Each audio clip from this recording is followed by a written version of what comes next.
Alright, with practice and mental preparation, this tutorial will teach you how to do a back handspring. Alright, first thing you want to do before you get started is get warmed up and stretch out.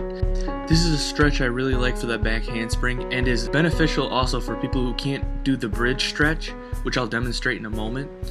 But you get down on all fours and push up with the arms, stretching the front of the abdominals. Also remember to stretch out opposite muscle groups, so stretch out your back as well. And then loosen up the wrists and any other major muscle groups you feel that are tight or that you feel that you're going to put impact on. So I like the wrists, the legs, and then do the opposite muscle groups as well. Alright, now I'm going to demonstrate for you the bridge stretch. You do not need this to get back handsprings, but it definitely will give you some security and provide you with greater range of motion and flexibility. Okay, so what you want to do is you want to lay down on your back and you want to have your fingers facing towards your feet and then push up onto all fours, arching your back. Remember to take it slow at first. You don't need to do so much of an arch at first. You can have your feet out more and your hands out more so you do less, just to get used to the muscles involved in the stretch. So take it slow and this will get better over time. Alright, now let's look at a method for getting the main motion down and to help get over the fear. Basically, you want to squat down like so, pick a side that you feel comfortable going to, make sure your fingers are facing towards your feet just as they were in the bridge stretch, and then push off with your feet, arch your back, and pull yourself over, almost like a crappy sideways, almost like a cartwheel basically. But you want to try and progress going further and further upside down each time. This will help get you over the fear of jumping backwards for the back handspring and get you used to your body weight on your hands. Gradually progress these attempts, making them faster and getting more upside down. Alright, after getting used to turning over a few times, you're going to be ready to fully commit and go for a complete back handspring, regardless of the form.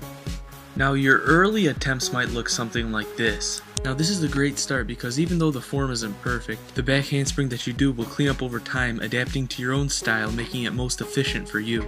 But let's pay attention to a few key elements in the early attempts. Notice how my hands start backwards and are ready to whip up and around. Alright, now notice as I'm leaning backwards, my hands are going to whip up and over my body but down to the ground, instead of just straight up. Now as you notice in this attempt, I kind of overcompensated and almost did a back whip. That's okay at first, but what you want to get adjusted to doing is throwing your hands down as you're going back. I like to think of it as like a slinky going down the stairs. Now to help clean up your first one and preserve momentum to do multiple back handsprings, you want to fully extend your arms, but when you come down to your hands, you want to do a little pop off of the arms as you tighten your abs and whip your lower body back down to the ground. On top of that, as you whip around, you want to try and bring your upper body back up, bring the chest up, and ready to do another one. So get used to keeping those arms out and staying really tight and solid. In some of your early attempts of jumping off the arms, it might look something like this. You can notice my push, but this will clean up over time and your efficiency will increase. Now for doing multiple and doing them off of a round off is very similar. Basically every time you come back to your feet, you swoop your arms back up and over and down. And then off of a round off, you'll notice my hands immediately going back up and around from the ground. You'll notice how I look at the ground as I'm coming around. From my experience, knowing people who do this move as well, it seems to not really matter whether you look at the ground or not. It's the way I like to do it. I just naturally look at the ground. It really doesn't matter. Maybe unless you're doing like gymnastic standards, then you'd want to abide by their standards.